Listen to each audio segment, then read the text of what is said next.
Hi, everybody, and welcome to this week's event, which is titled, How Can We Not Write About Everything? And I love this title. Unfortunately, I have the opposite problem. But I love this title because, yeah, I think Vron Ware's book, Return of a Native, Learning from the Land, which is going to be the subject of discussion between Vron Ware and Ruth Wilson Gilmore, is a perfect text for reflecting this calling that we have at the moment. So yes, thank you very much for joining us today. If you want to put on your videos just to say hello and then turn them off, please do. So how the event's going to proceed. Thanks, it's nice to see people. Great.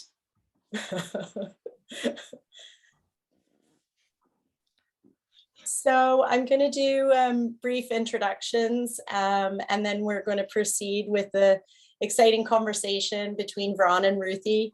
And at about 45 minutes, I'll just invite you through the chat function to jot down some of your questions in the chat. And just if you're thinking about them, if you could put them in around then. And then when Vron and Ruthie reach a point where they want to take a break, then we'll invite those questions from the chat and I can read some of them out.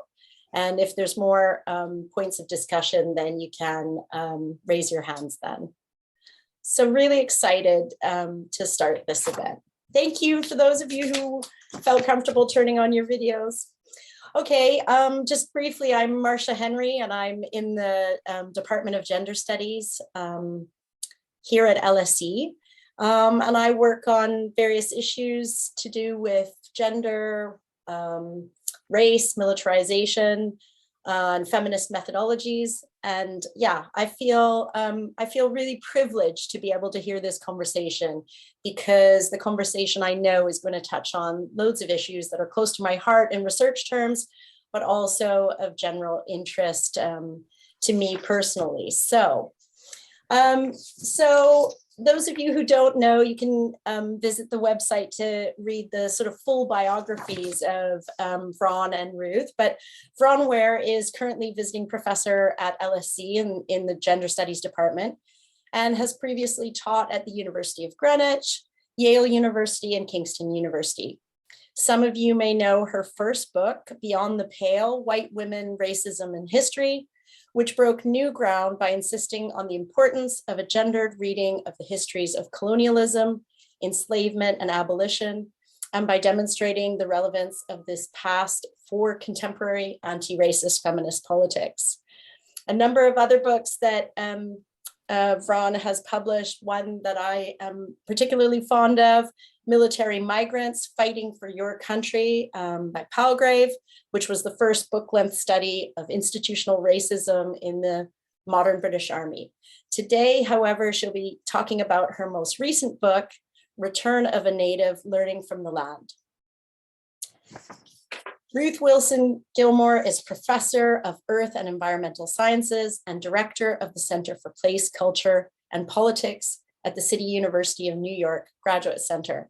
Her forthcoming book, Abolition, Geography, Essays Towards Liberation, is out on May 10th from Verso. So even more to look forward to.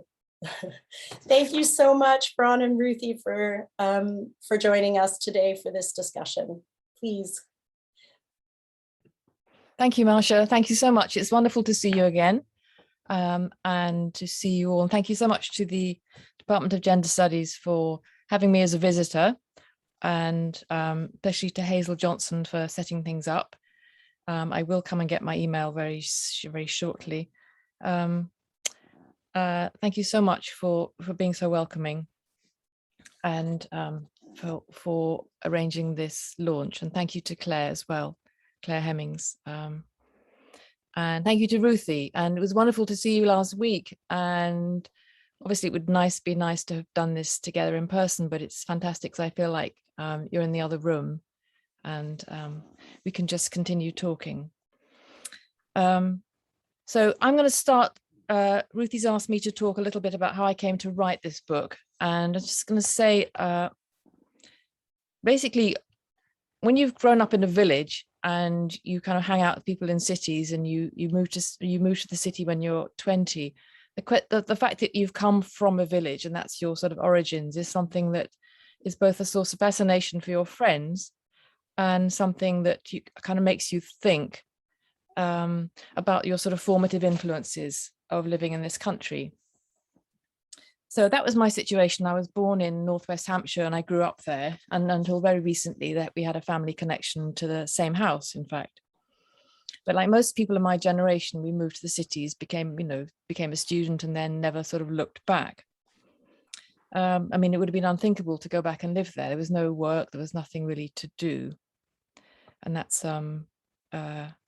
but at the same time, I was able to maintain a relationship to this place over a long period of time.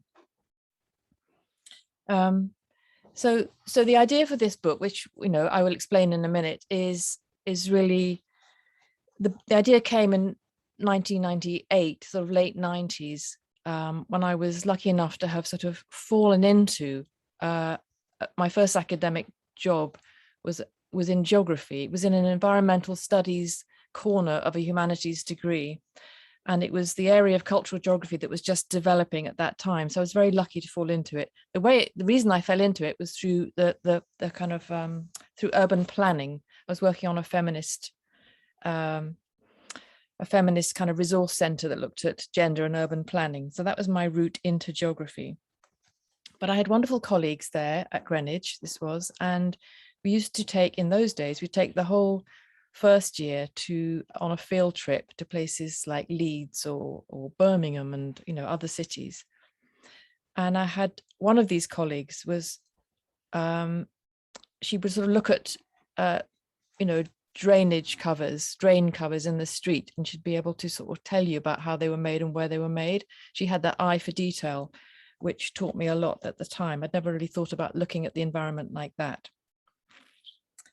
Meanwhile, I'd written Beyond the Pale, which Marshy very kindly mentioned, and I'd been thinking about not just the kind of rural upbringing, but also living in an area where there were many people who had sort of decamped from the colonies to come and start a new life in Britain in the period after the Second World War, so 50s and 60s.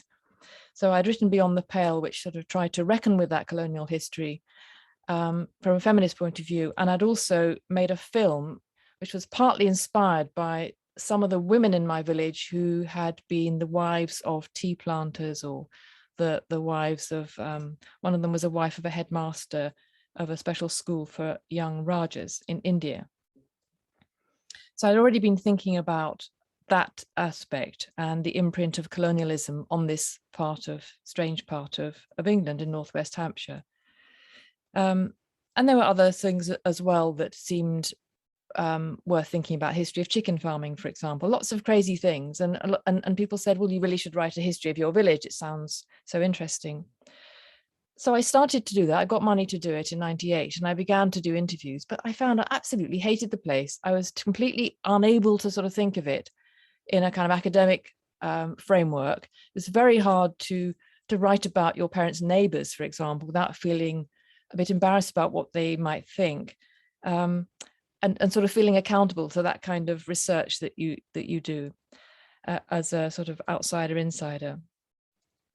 So we actually went to live in the States at that time, and I thought about it from a distance and thought about the question of home and other aspects and wrote a book, which it didn't quite work. So it sort of sat there. All of which is to say that I've been thinking about this project for a long time, for over 20 years. And in the course of it, I've amassed a lot of information. I've got tapes of interviews.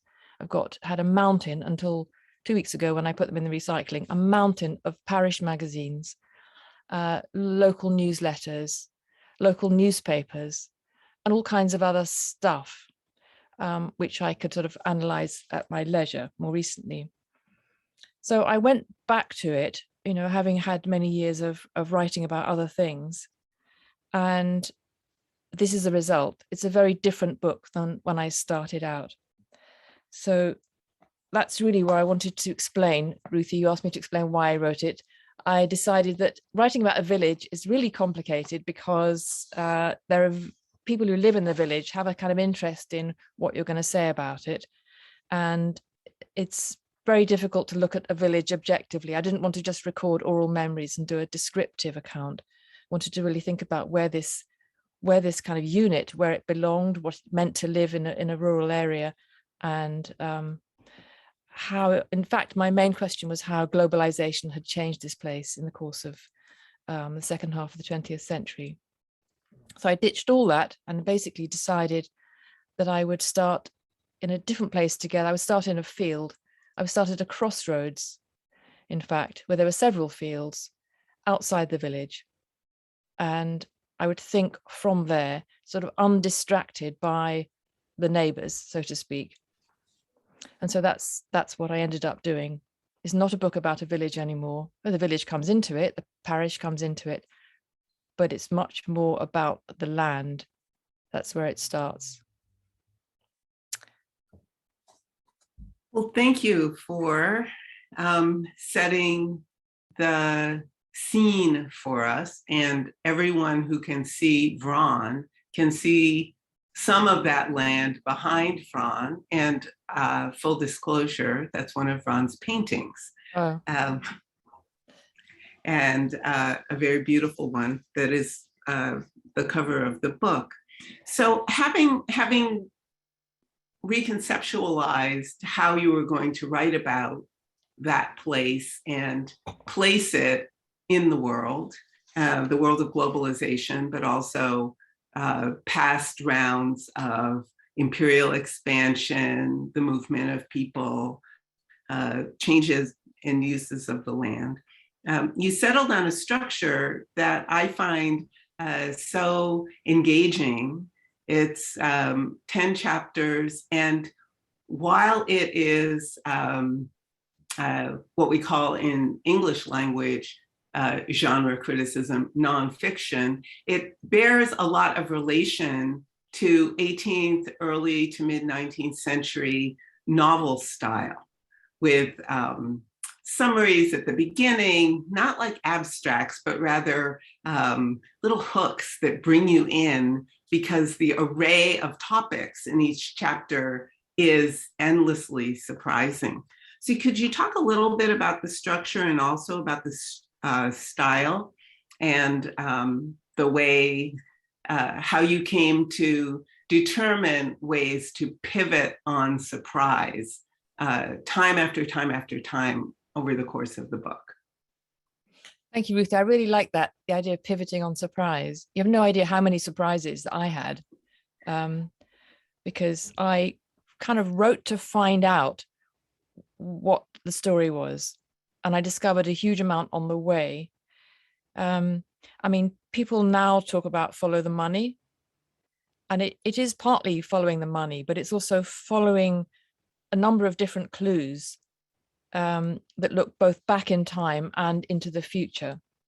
So hopefully I can explain more what I mean about that later. So the structure of the book is there are 10 chapters. It kind of wrote itself. I had so much information to start with, and of course, as I said, I learned a lot on the way, that I decided to structure it as very much a book that was about the distance between and the connections between the city, that is, the megalopolis of London, and quote unquote the countryside, a small insignificant village, a little way out of London.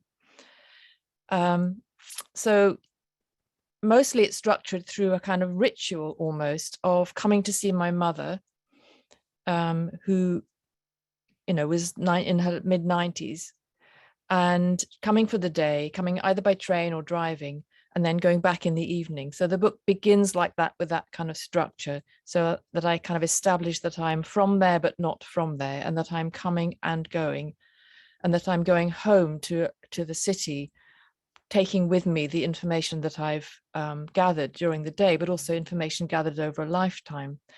And I try and show how I use the opportunity of knowing a place for a very long time as a kind of to offer me a set of insights into it. Although I am not there, I'm not living there at the moment. I don't know exactly what's going on at the moment. So different ways of knowing. So that structure obviously broke down halfway through because of lockdown. So at a certain point, I can't go anymore. And there's a sort of imagining what it might be like to be there. And then there's other ways of learning about what's happening there through the local newspaper, the local media, and sort of other kinds of events that take place. And then it's the other thing I should say, it's not memoiristic. It's not autobiographical in the sense that it's not about me, and it's not really about my family. Again, it's using those connections to the place as a sort of way to understand some of the processes that have happened there. So I mentioned about the neighbors, about the colonial people, and about other ways of, sorry, the cat's doing something terrible, about seeing a place change, seeing people come and go, different generations, not knowing who the neighbors are, hearing rumors, dipping into things. What I really wanted to be able to do was to stand in this crossroads, which is what you see, the green field. The reason it's there is because that actually was a former heathland. It was actually a commons that belonged to the village over the hill that was ploughed up in 1942 during the Second World War to produce more food. And I began there because I had a sort of hunch it was an interesting area because of its history. It had been commons, but then it was ploughed up and then it was not returned back. Why was that? What happened? Somebody in the village knew about it. I kind of followed that thread. And gradually I was able to piece together the history of this particular kind of land. Other informants I had were like the local farmer, who was actually a contemporary of mine, who lived in the kind of local big house. His family had been there since the late 30s. I used the information that he gave me over 25 years or so about farming. I picked bits and pieces. I didn't actually do any more interviews, I don't think. I had conversations, but I didn't do any more sort of proper interviews.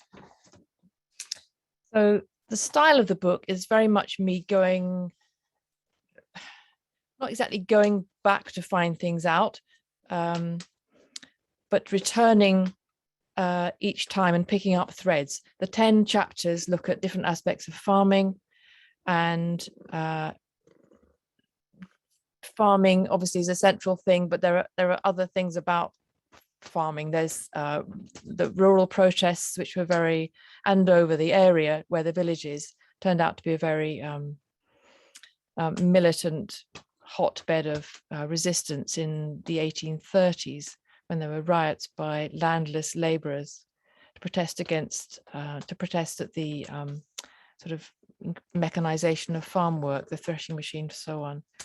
There are lots of local histories and things to pursue. Anyway, I won't ramble on, but that's just to sort of talk a little bit about that style of trying to find out what had been happening and sort of lifting things up, looking under them, looking at the ground, asking the farmer, looking in the local newspaper, so on and so forth.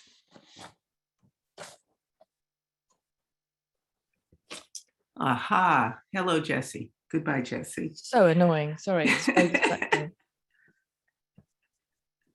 So shall I read a bit, Ruthie? I think it's the trouble with the book. It does cover an enormous number of subjects, which is how can we not write about everything? Everything I wanted to set out, sort of guided by the principle of ecological thought, in which you reveal how much things are actually interconnected. I know that's something you do in your work as well. And so the what you mentioned before, the summary at the beginning of each chapter, came to me partly through reading Darwin, actually, looking at some of his work, Charles Darwin, and also liking those kind of novels where you get a bit of an inkling what's going to happen next in the next chapter, but also because it can sound a bit mad, when you're jumping around all these different things, and probably is. So I thought if I wrote them down, then that would kind of guide the reader and sort of set you up for what's coming next. But there is a coherence to each chapter. I mean, they're called very simple things like, I don't know, chicken and eggs or something, or women's business, or, you know, they're very simple thematic chapter headings, but they really cover a lot of ground. Ground being key. I think it would be great if you read a section now, and then we will continue our conversation. Okay, so the bit I chose is actually going to be about farming, but it's a bit hard to just dip in a book like this and just read a bit that's sort of self-explanatory.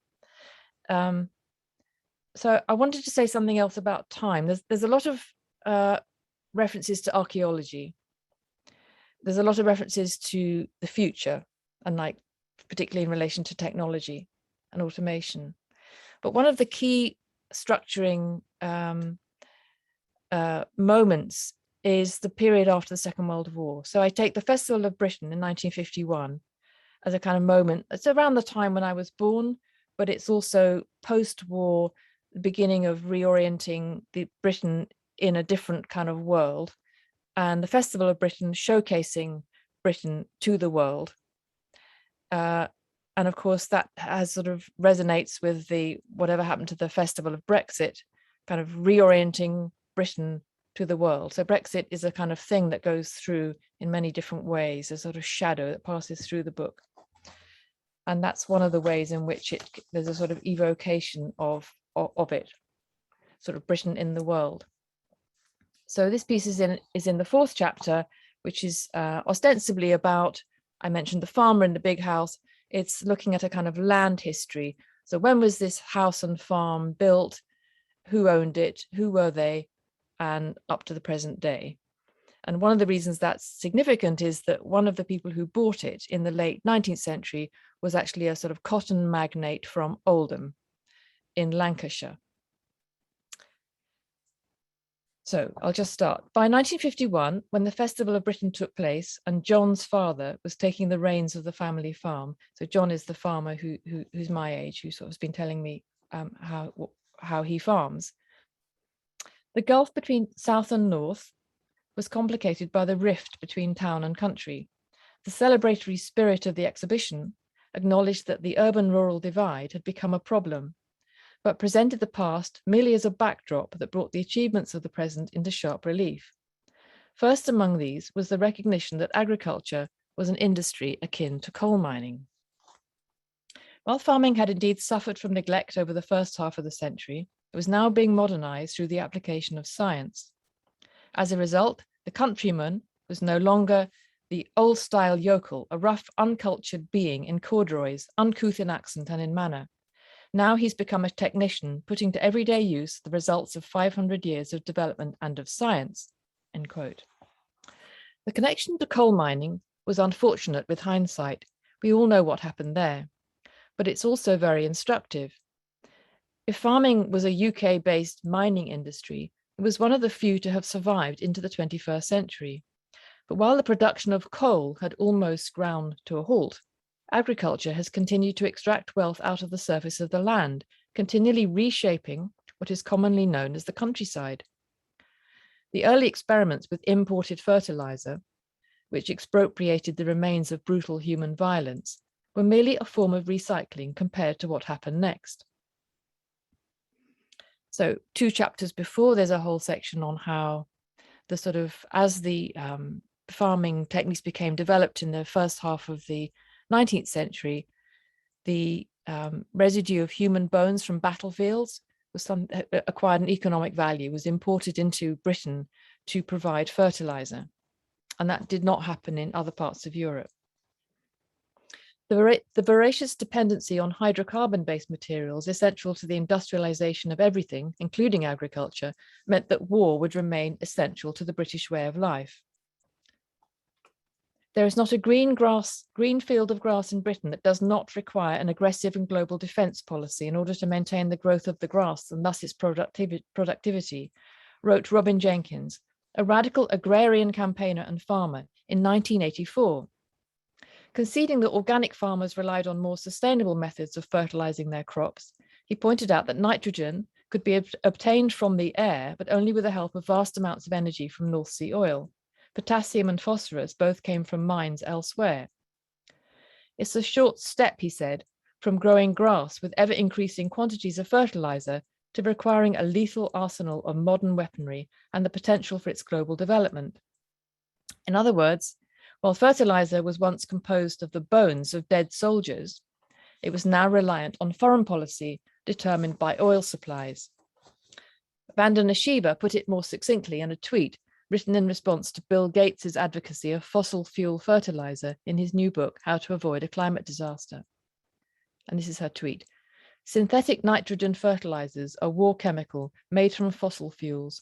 1 kilo of fertilizer requires an equivalent of 2 liters of diesel. Nitrogen fertilizers emit nitrous oxide, which is 300 times more disruptive of climate systems than carbon dioxide. 60 years earlier, Lord Ernley, a Conservative politician, had summed up the problem in true gentlemanly fashion. He's one of the characters that appears sort of at various intervals. He was a very important historian of farming. Farmers recognized by experience, when the means were at their disposal, that on the one hand, if they ruined their land, the land ruined them. And that on the other hand, only those who have lathered can shave. In his book on the history of English agriculture, which was first published shortly before the outbreak of the First World War, he emphasized the distinction between the earlier race of agriculturalists and the modern type of farmer. One of the chief differences between them was their readiness to invest capital in the land, and this meant looking further afield. Describing what is sometimes referred to as the Second Agricultural Revolution, which took place between 1830 and 1880, Ernley emphasized that agriculture had only started to develop as a viable industry once farmers began to source the magic ingredients from territories far beyond their own boundaries. Just as guano from Peru was turned into English corn, or bones from the pampas into English roots, so the Syrian locust pod, the Egyptian bean, the Indian corn, or the Russian linseed were converted into English meat. So I'll stop there because that's I think gives you a sense of how farming kind of suddenly becomes something which is much more fundamental and historical and formative and constitutive of things like war, global trade, environmental degradation, defense policy, so on and so forth. And this is really something happening in the second half of the 19th century. And I don't know whether that makes any sense reading that like that, but I thought I wanted to read that because it's the idea of the Syrian locust pods got me, I think. I think so. I think so. And something that you do throughout the book that I appreciate time and time again is through your sly and luminous and brutal and very funny writing. And I just want to emphasize to the audience, this is a laugh out loud book, even though it treats of the most devastatingly serious topics. You show us how otherwises and elsewheres concentrate and erupt in this place so that we can think about those concentrations and eruptions elsewhere, whether Syria or the Pampas or Indian corn from Central America or North America or further afield than that. And what the section that you just read to us put me in mind of course, is the long development of what we have learned to call since the middle of the 20th century, agribusiness. The imperative that making and growing food and the other things that come from the land that go into the products that we need or desire have become globally dominated by a handful of firms. There are 4 or 5, I think I can name them. There's a 6th one trying to get in there. And that handful of firms control in terms of market domination or monopsony, many uses of the Earth's surface. And as well, control a lot of the machinery and fertilizer and other quote unquote inputs that make agribusiness agribusiness.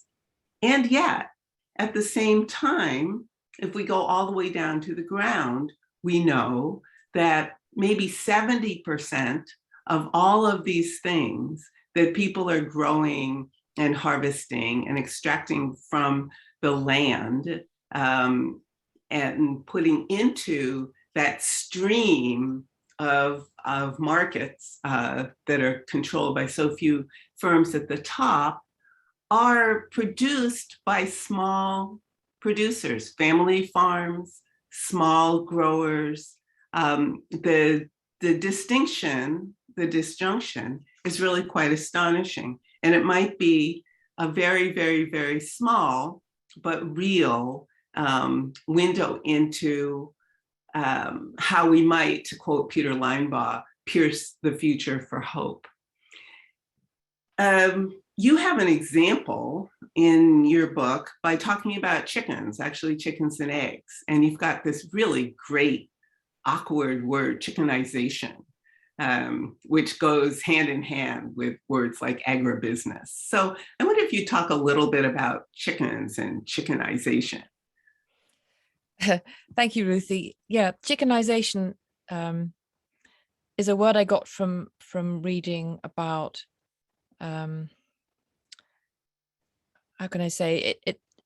I was never quite sure whether it's a word that's kind of accepted in chicken studies, but it's a word that absolutely makes sense of how businesses start with kind of start on the ground and then become transformed by the development of technology, and then somehow lose a connection with the ground, the weather, the sort of so-called natural forces that allowed that particular form of farming in the first place. So chickenization is really encapsulates that word. It comes from the US, comes from an academic called Ellen Silbergeld, and she sort of explains how. I mean, it's quite complicated. I don't want to go into too much detail because there are terms like vertical integration, for example, that are the sort of technical term for how you take, say, chickens, and you have a run and you have chickens outside, and there's weather, there's food, and there's diseases and things that can happen, and it's a kind of it's a fairly sort of complicated but skilled pastime. And as a business growing chickens, there are a lot of risks. Then what happens if you have increased the number of chickens and you put them in a shed, you protect them from the weather, you protect them from viruses, and you give them injections, you give them food that's loaded with chemicals that makes them huge, makes bits of their body grow bigger than others. You start to sort of intervene. And then what do you do with them? Then who do you sell them? So in the story that Ellen Silbergeld tells about chickenization, there's various things to do with the land and labor and where it first sort of took place and why that was, which is a whole other story about labor force in the East Coast of the United States. But the people whose names we might remember, like Tyson and Purdue, the reason they got rich producing chickens is because they could somehow separate themselves from the business of actually growing the chickens and just come in at the level of processing. So separating processing from growing was already a kind of huge advance and a much more sort of lucrative way of getting involved in the poultry business. Because you didn't have to bother with the weather, you didn't have to bother with anything. You've got the chicken bodies and then you process them and sell them. And that's the bit that makes money. So in my story, what happens is you get a number of people, because of the sort of success of the poultry industry, in a world in which people need more protein. They need cheap protein after the sort of ravages of the Second World War.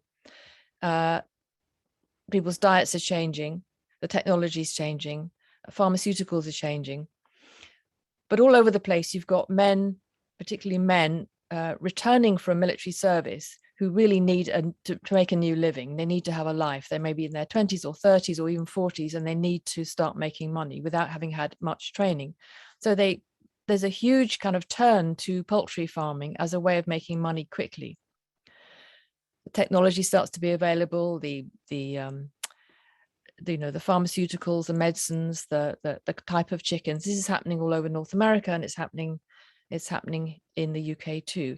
And where I grew up, that area was somewhere where there was a huge amount of chicken farming, poultry farming, which was very much taking information, local scientific information from the United States. So chickenization, I'm not doing a very good job of selling it, but it's like basically taking away something that is, as I say, reliant on the weather and land and the animals themselves, and turning them into basically units to be processed and then sold.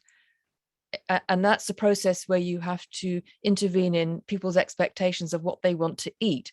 So you have to intervene in people's shopping habits, and then you have to do advertising, and you have to make it look presentable. You have to get involved in things like health and what's good for you.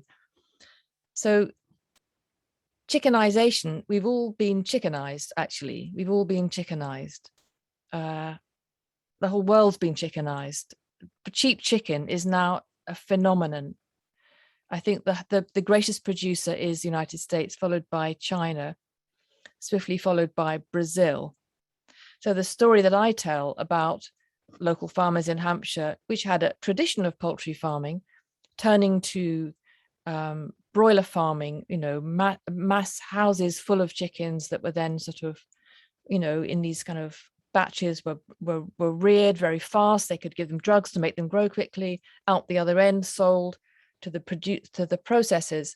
That's mostly all gone now, because the companies were bought up by these larger and larger companies that, Ruthie, you were mentioning, these companies that kind of dominate the industry. And so that story was like a sort of wave that passed through and is kind of gone. And if you know where to look, you can see where the broiler houses were, but they've mostly gone. The land's been sold off. But it was a huge phenomenon in the 1950s and 60s. And people made a lot of money doing it. But I think what was important in the process of chickenization was the separation of growing to processing. So as I understand it, the people who owned the processing made a lot more money, and they could shed the growing bit, and they could just get the farmers to grow the chickens, because they had all the risks of, the weather and the bugs and the avian flu and all that. And they could just don't worry about that. Just give us the chickens, we'll kill them for you, and then process them. And they were the ones who controlled and dominated the market.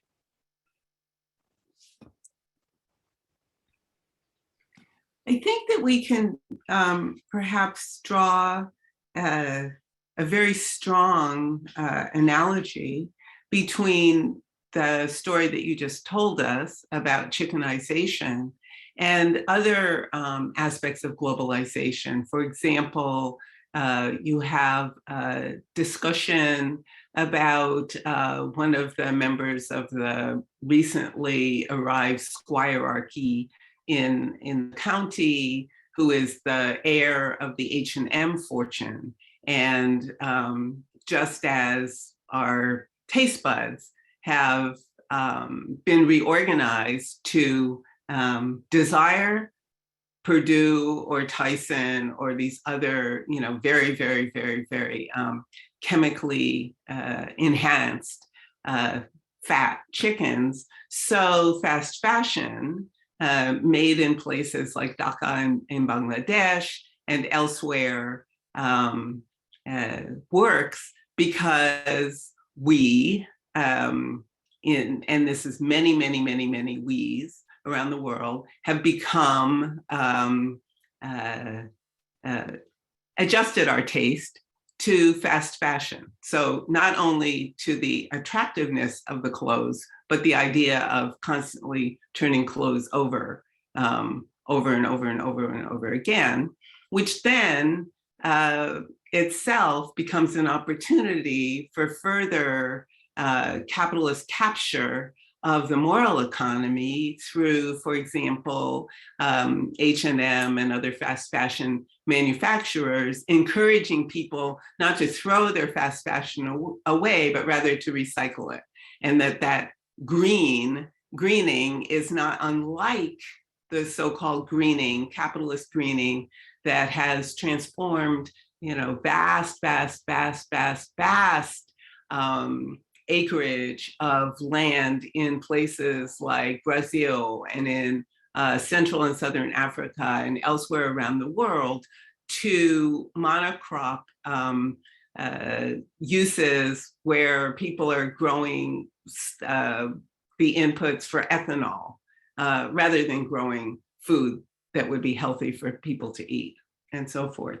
That in and of itself then makes us think about the destabilization that globalization produces, whether it's separating people from land by turning it and the products that come from it into certain kinds of commodities, just as people working in sweatshops in Dhaka or anywhere else, including Los Angeles, California, have become more and more constrained by the kinds of livings they're able to make with their talent and skill, their muscle and brain.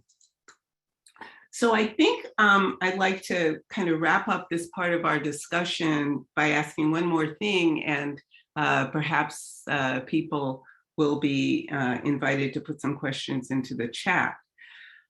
As those of you who have been with us for this last little while probably noticed, what Vron has written in this book is nothing less than what I like to call a historical geography of the future.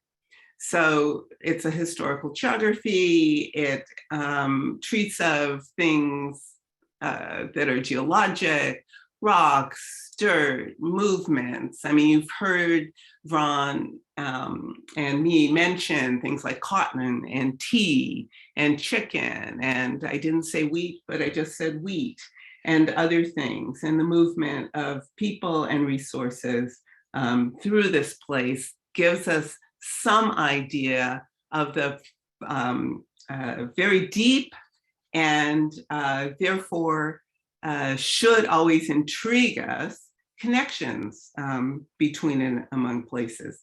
In fact, for me, Return of a Native brings to mind not only Thomas Hardy, I mean, obviously, but also José Saramago. And what struck me repeatedly reading your book, Vron, is how the churn of consciousness haunts every page. And that churn of consciousness has so many dimensions to it. It's not just unidirectional, but rather invites us to think about how it is even possible that land becomes property, and therefore further and further alienated from certain kinds of uses and certain kinds of control.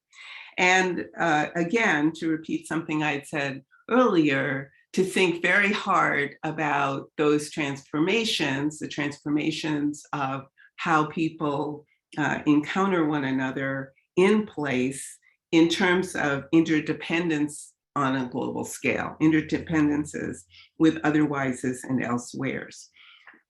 So back to the title of our conversation today, how can we not write about everything? I cannot see how learning more and more about less and less is a powerful way to think about the world, even though, as you explained to us at the beginning of our conversation, figuring out how to bring, as it were, everything into, which is to say between pages, requires thinking and rethinking the pivots and the surprises, and also the sorts of images and connections that might make people or help people come to an understanding, not only through the accumulation of devastation upon devastation, which we might have emphasized a little bit today, but also other things. What's funny, what's potentially full of joy, and what might provoke somebody to do more work of this sort. So before we open for questions, would you like to talk a little bit more about writing about everything? Thank you, Ruthie. So some of you might be wondering, why is she talking about H&M? Why is she suddenly talking about fashion when we were just talking about chickens? And is that right? Why suddenly garment workers in Dhaka when we were just talking about the pattern of laborers and chicken farmers in Delaware? How do you get from one to the other, and how do you do it without sort of missing a beat? Well, one of the ways is to stay very grounded and to have a very strong sense of where you are when you write.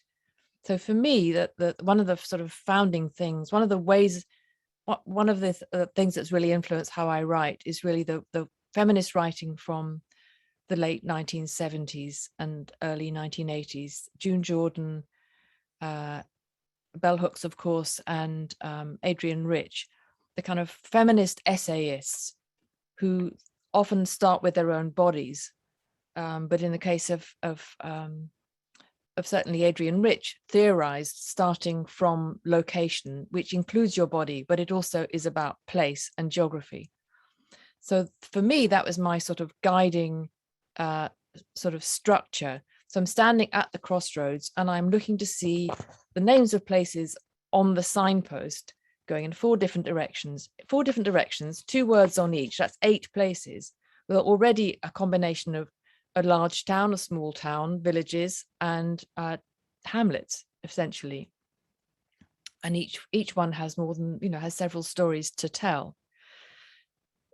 For example, the way we get to one of the areas, Lincolnholt, is a small village. It gets into slightly more sort of rural, less, fewer numbers of people, a bit more remote, getting into the sort of the downs. The village was bought by the family who started H&M, the Swedish firm H&M, which we see on every high street in every capital, every city in Europe, probably, and actually elsewhere, because they have branches all over the world. So how can you buy a village? What does that mean to buy a village?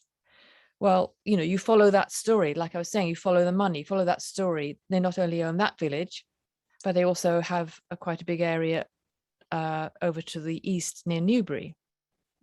And they have a pub, and they have their own brewery, and so on and so forth. How did that happen? Well, there's a reason why that happened, because English farmland is for sale, and it's for sale to whoever has the money to buy it. It's a very sought after commodity. So there are a number of landowners in the area who have, what's great about H&M, you can actually see who they are, but some of the other landowners, you don't know who they are. The trail ends in, the Bahamas or, offshore somewhere. So that's one example of how you can be standing there at a crossroads. You look at a name on a signpost, the next minute you're in this sort of phenomenon of fast fashion. And that takes you to other parts of the world. It takes you to their policy around clean clothes and so on and so forth, much of which was response to activism from people who are protesting at the conditions of people in those garment factories, making the clothes that we all wear. And those of us who've been teaching over the last 2 or 3 decades have, tried to bring that sort of information into the classroom. What's the label on your clothes? What does it say? Where was it made? Why do you think it was made there? And under what conditions?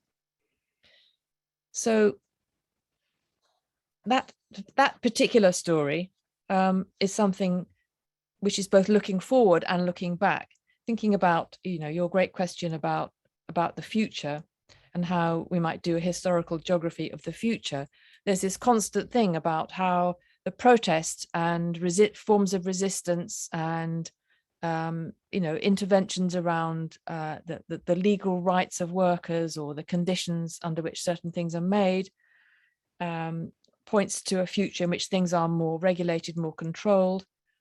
At the same time, there's this kind of very rapid automation of work.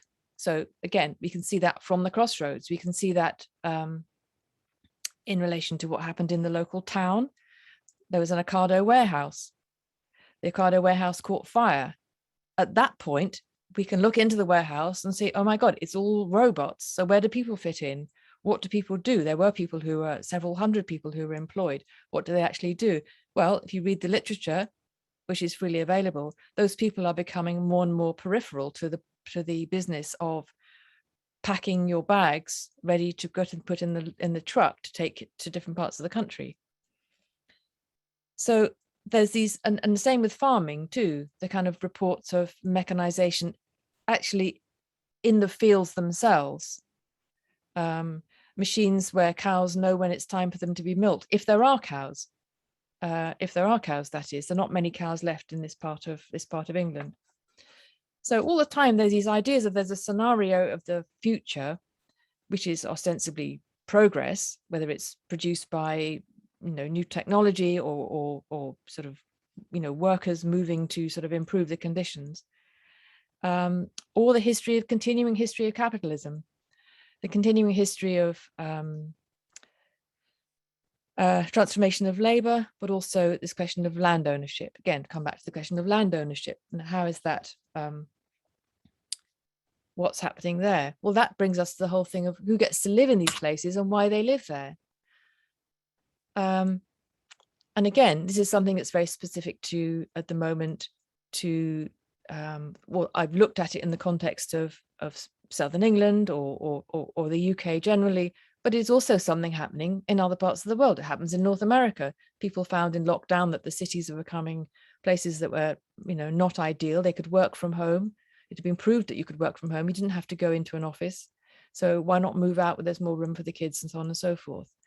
So the sort of the kind of cultural understanding of what it means to live in a city is completely transformed by the idea that there is work outside. So I began by saying there was no work in the village. I couldn't have stayed there, but actually you could go anywhere you like as long as there's internet service. Then you look at the history of internet service. Where is that available? What does it take to make, super fast broadband reach to all areas of the country, all areas of the world? What does that mean? How does that work? And you see how much the sort of interconnections just keep rising up all the time. Anyway, perhaps there are some more questions about specific things.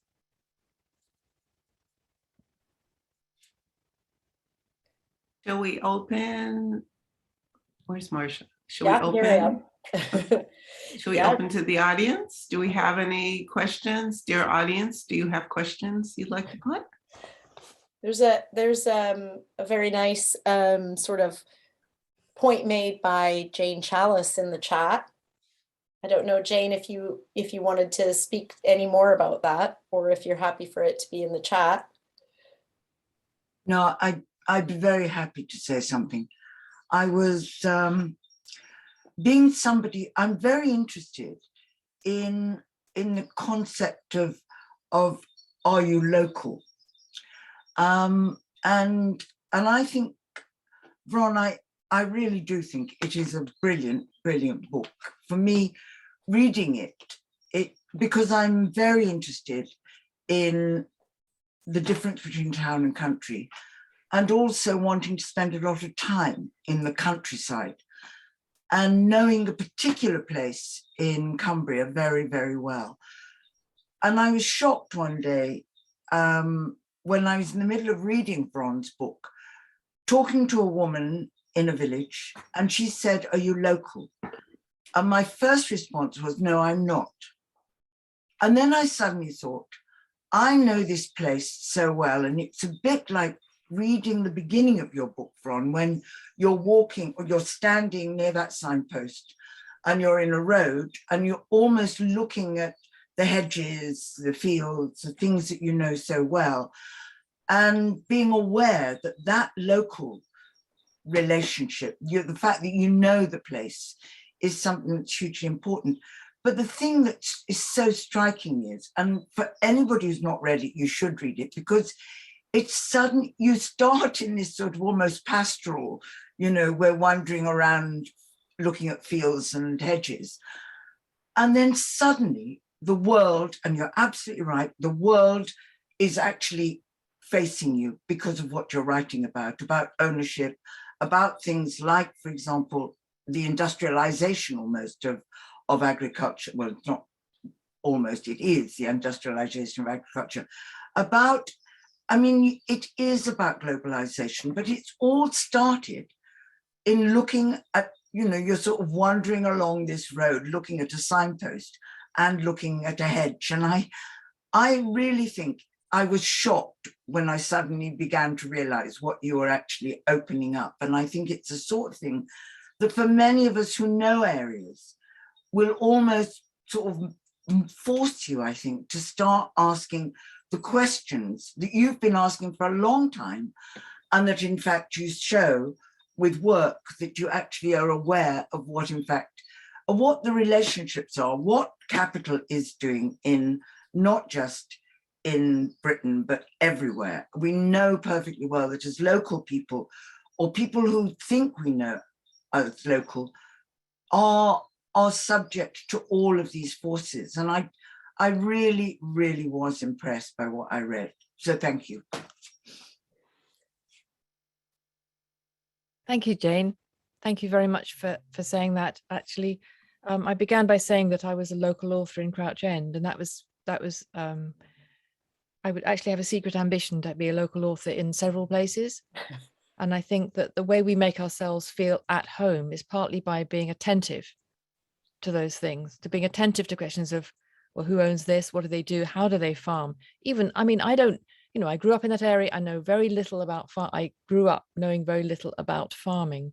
I think it's very easy to know nothing about farming.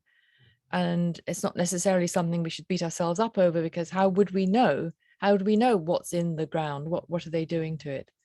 I think that there are new opportunities to try and find out more. And there are a lot of farmers who are younger farmers, particularly, who are very happy to share their expertise and knowledge and ideas about what they are trying to do, whether in this country or elsewhere. But I think the question of being local is very often confused with being another word that relates to place, parochial. In other words, just being concerned with a very small place. That's come to mean something slightly sort of derogatory, to be too parochial. But it is about having a connection and feeling some sense of responsibility, accountability. I mean, if you're local, you're much less likely to treat the place better than if you're just dropping in and like looking at it from a distance, I think. And the other thing is, I think, a lot of people are very estranged from land, from places that they don't know. And I appreciate what you said about the urban rural thing, the town and country thing, because I think it's really chronic in the UK. It's really a problem that people make this intense separation between the town or the city and the countryside. And there is really, in reality, no such division. Everything's a gradation. Everything is really, very, perceptions are shaped by centuries of kind of cultural training in terms of how we think about the English countryside, or how we think about the city. And it really is time, and we don't have much time, to undo that and see the interconnection between places that are farmed, places that are unbuilt, places that are overbuilt, and so on and so forth, to see the interconnection historically, see them happening now and changing now, and think about the future, what we can do in this, wherever we live, to make these connections apparent, and to try and understand what's going on around us, not just leave it to the idea people who live there can sort of sort it out. I feel very strongly about this, and there's something else I learned a lot about, this puzzle about why there are so many parts of the country. I mean, if you think about it, during the 19th century, beginning of the 19th century, 4/5 people lived in areas that we would now say are rural.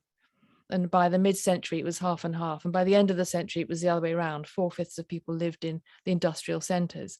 And the rural areas had been absolutely drained of labour, of people who could afford to live there.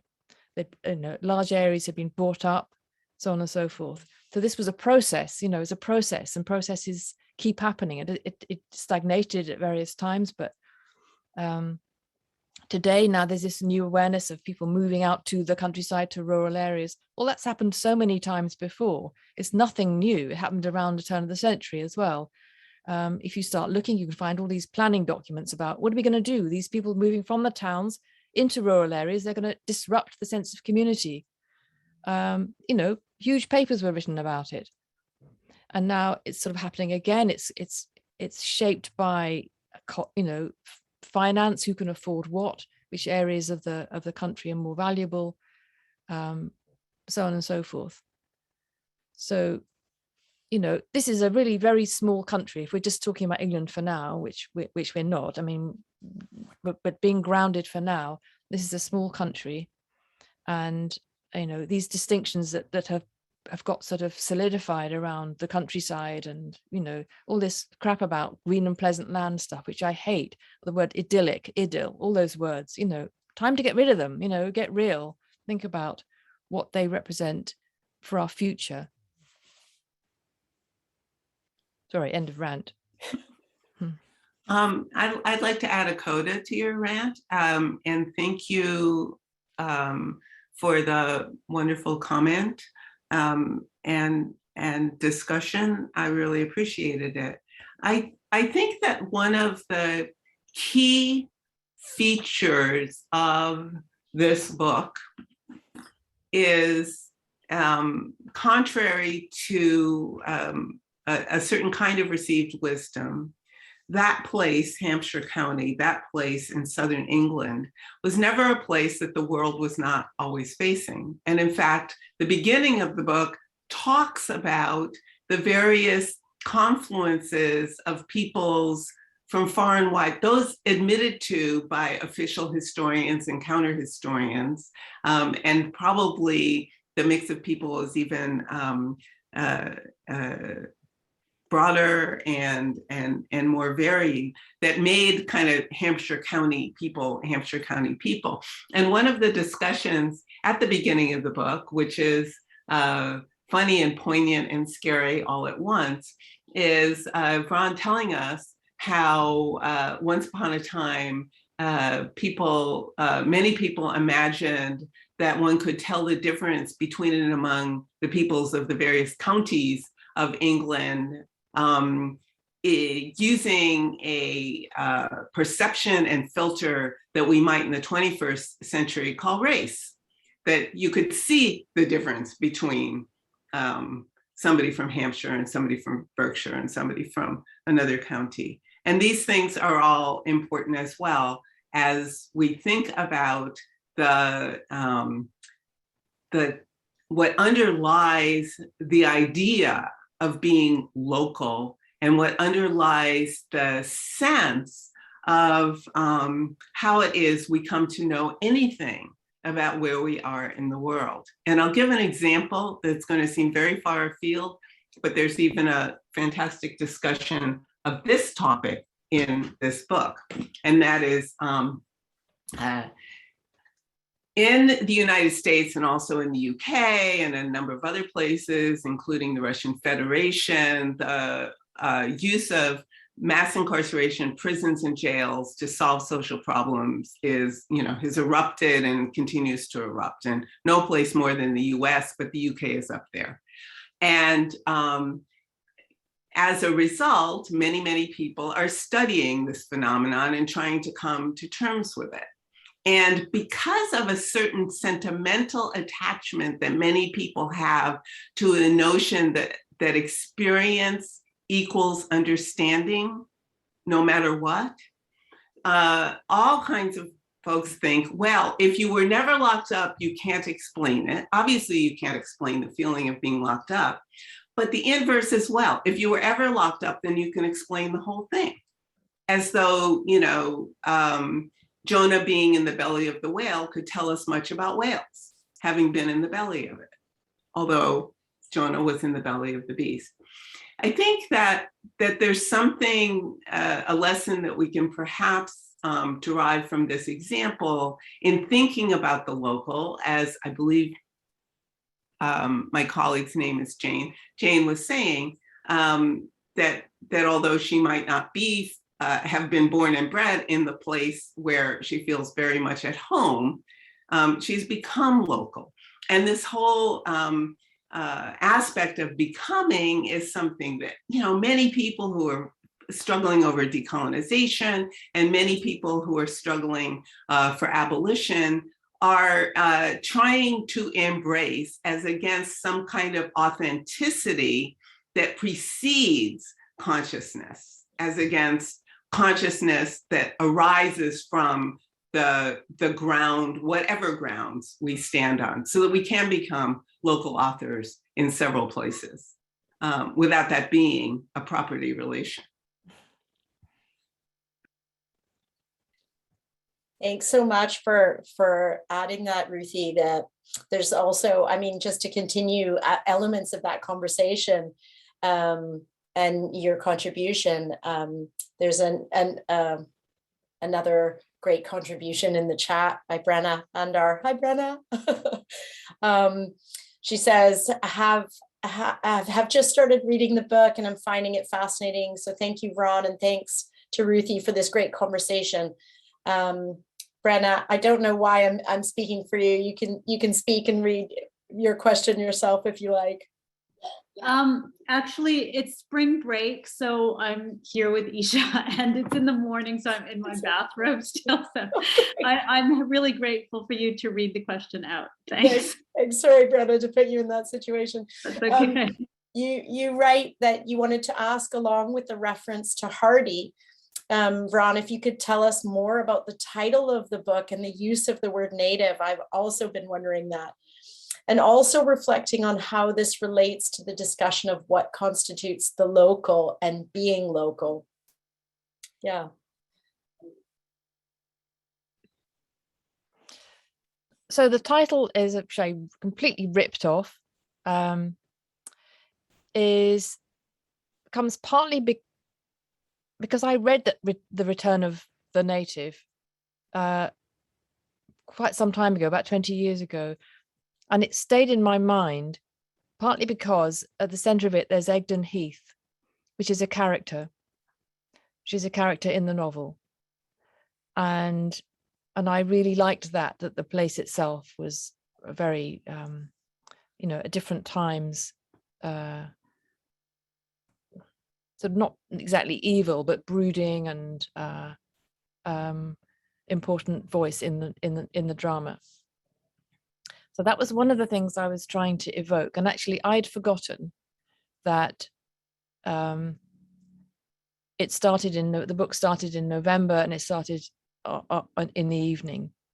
So when I wrote my first sentence, in the final version of this book, when I first sort of knew what I was going to do, I wrote it.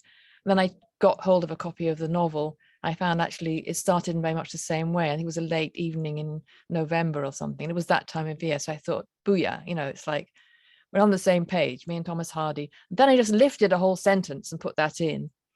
And there's another sentence I lifted in, which comes in the chapter about the swing riots. And it was about the sort of brooding atmosphere on the heath. And I'm trying to recall and maybe hear the voices of the landless laborers who were burning hayricks and threatening the landowners in 1830 in the swing riots.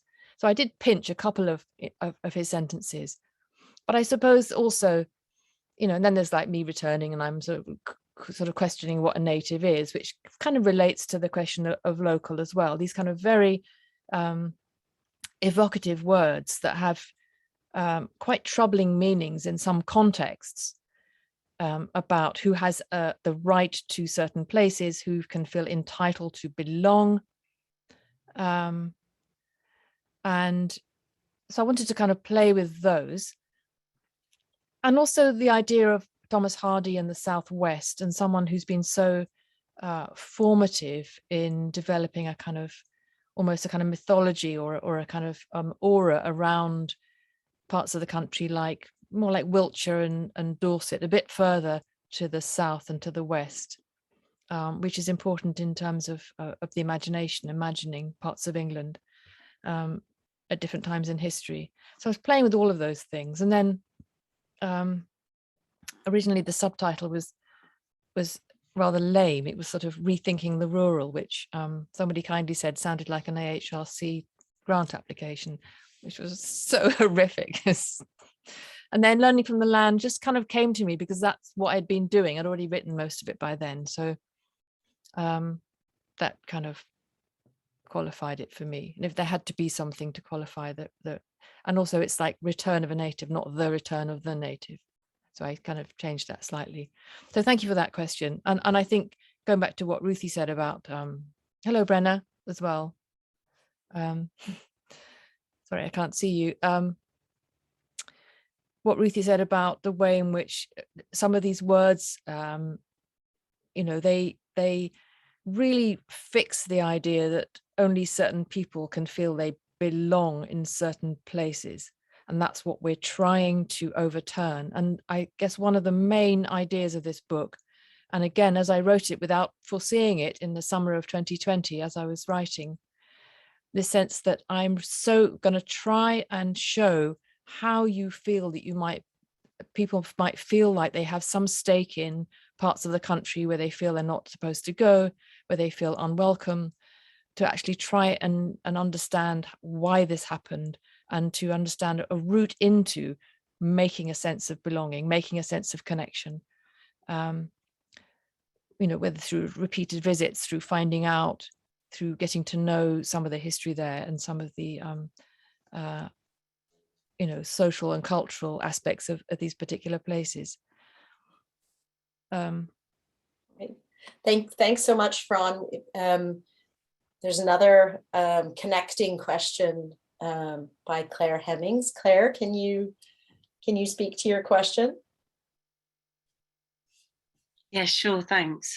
Thanks for a great conversation. And I'm sure, you know, everybody will be keen to get hold of a copy to have a look who hasn't already. Well, my question was just about pleasure, actually, because I was really struck when I was reading your book of the pleasure that I got, and Ruthie mentioned this as well, you know, the fun you're clearly having at times, despite the difficult topics that you're raising. And it was also a pleasure to read. And I just wondered if you could say a bit more about the question of pleasure in writing, and in particular, what it might mean to do this kind of interdisciplinary work, well, pleasurable or otherwise, in a context of such contemporary devaluation of academic labor, or interdisciplinary labor more generally. Thank you, Claire. I mean, that question is very important to me because I felt, I did feel freed from, you know, I knew that this book would come out after I'd left my academic job, but that didn't really bother me.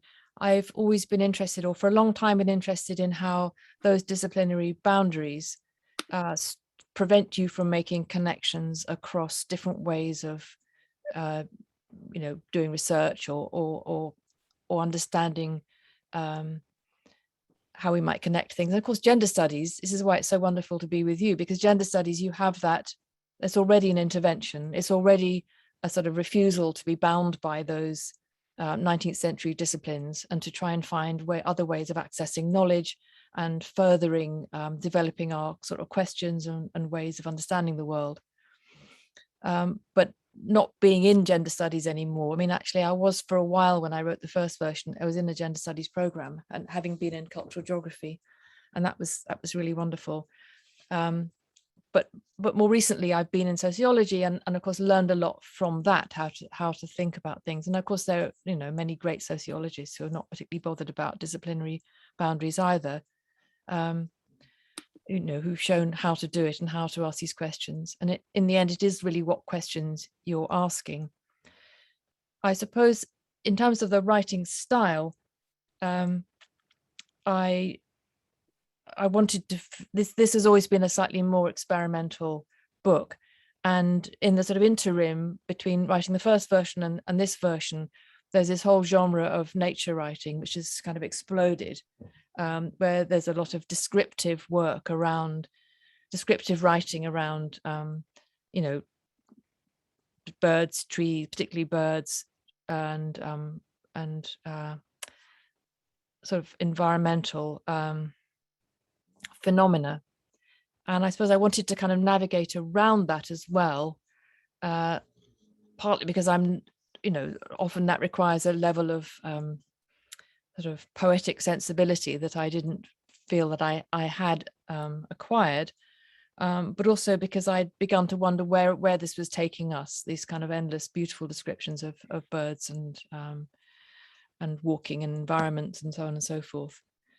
So I was really going for a much more focused, almost sort of forensic, detectorist kind of flavor. So I think that's what I would say to your great question.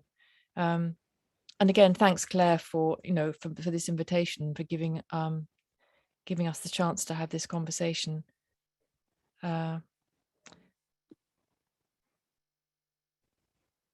Great, thank you. I mean, I'm sorry to abuse the chair's prerogative, but I thought this was, this is slightly connected with Claire's question, and it may be that you've really responded to that quite fully. But I did think about, having read your previous work and just the ways in which you approached those prior research topics. And I guess I was wondering what books or what sources you turn to help shape this very different engagement. I think what comes out of the crossroads, the starting in a field or starting at the crossroads, I think what comes out of that is really this sort of sense, a really strong sensory element, as well as the element of curiosity. So wondering what's underneath that drain cover, what's flowing underneath and so on. So, but I guess I was just curious, if in a way the turn away from some of those academic sources seems like has been a bit, in terms of writing, a bit of a liberation to some extent. Or perhaps not a turning away, but a putting to the side. So yeah, I was just curious what kinds of work or what kinds of elements inspired you to approach and to construct a sort of this hybrid genre.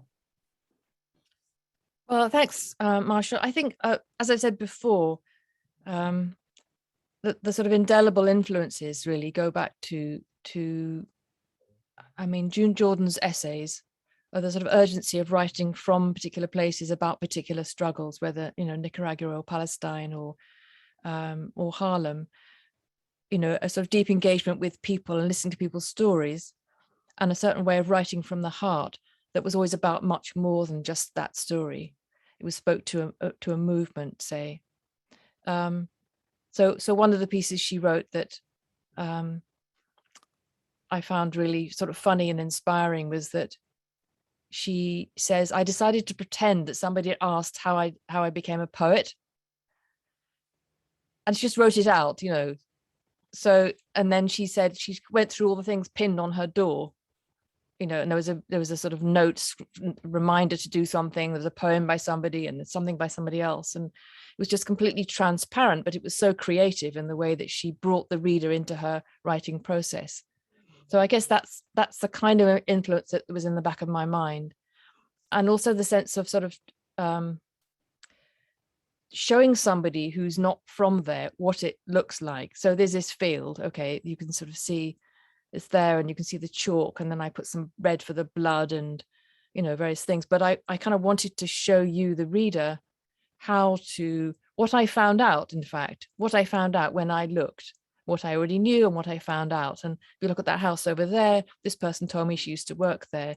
You know, if you look at that road down there, somebody else told me this. So there's a kind of transparency which is always about something more than what it is, you know, that's being told. I mean, you mentioned my army book. I have to say that when I wrote the army book, because it was so hard to know what it was like to be in the army for those of us who are outside military studies, let alone, you know, the army itself, I wanted to take people into those situations and show people what it looked like. It didn't quite work because it's not quite as it's like, why would anybody perhaps want to know what it was like inside the army and what it was like to be a young Fijian recruit, what it was like, you know, learning to sort of march in a straight line. But there's something about that way of writing that I've always been interested in. And I think it's partly through a sense of reading as well. I mean, some of the stuff about childhood, I had a wonderful conversation with Nadine Alanani the other day, and she was asking me about this sort of looking back at your childhood with kind of new eyes and just sort of really, really trying to understand the milieu that you grew up in and being critical of it. Not critical in a mean way, but like critical as in, you know, trying to analyze the kind of social, cultural, political dimensions. And I learned a lot from reading writers who'd grown up in the Jim Crow era of United States, writers like Lillian Smith, or more recently Mab Segrest, or people who'd had a really painful coming to terms with things that they had learned as a child and had learned to cultivate a way of looking back at that, looking back at their families, at those very difficult relationships and understanding them in the context of a much bigger history of fighting against racism or being kind of subsumed within structures of racial segregation that kind of makes people think that that's the only way to be. So I think having read a lot of that literature in the past and thought about how people write their way out of it and understand through writing how to release themselves, how to kind of free themselves from those ways of thinking, those habits. Those things have been very influential over the years. And there was a bit of that going on. I mean, I know I read the bit about farming, and Ruthie very kindly said it was funny, and we haven't had any jokes so far, but actually there is something, you know, there's a lot of things one can laugh at as well. A lot of stories that can be told that are actually hilarious, but don't seem to have surfaced yet.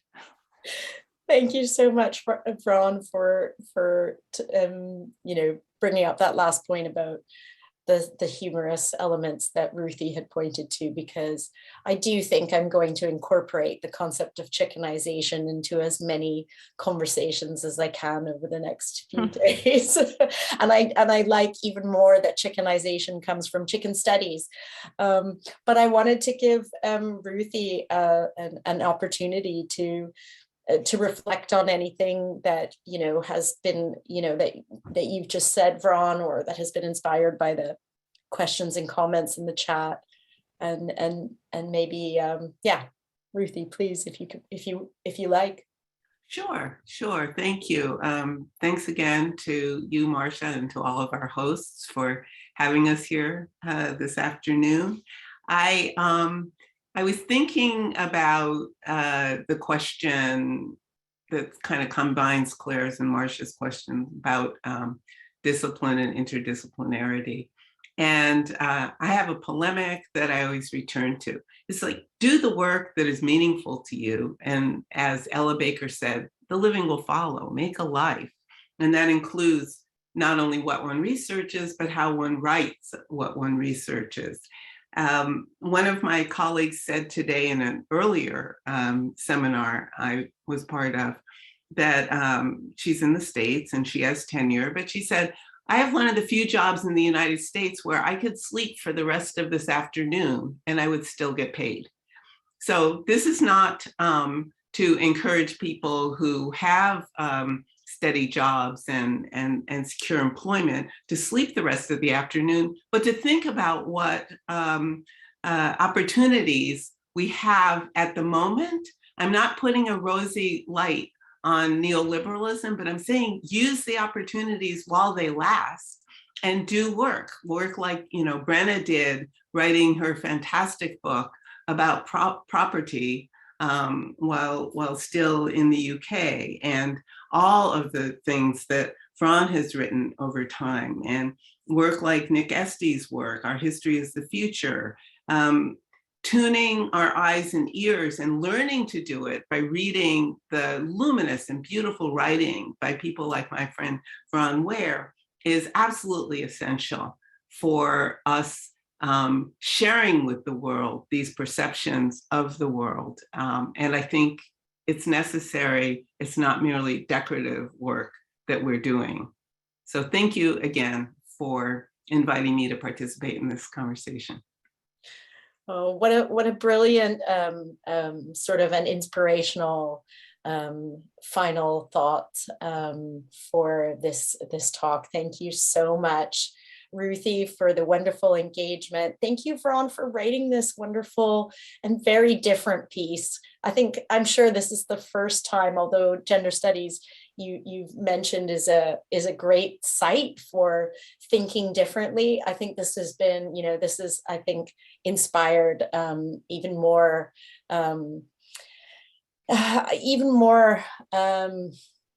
guess, really thinking about, developing events and opportunities for sharing very different forms of writing, engagement, and so one of the things that I'll be doing next year is organizing some events, and this has really inspired me to think very differently about what kinds of knowledge we want to share in these spaces. So thank you so much, Vron, for this wonderful conversation.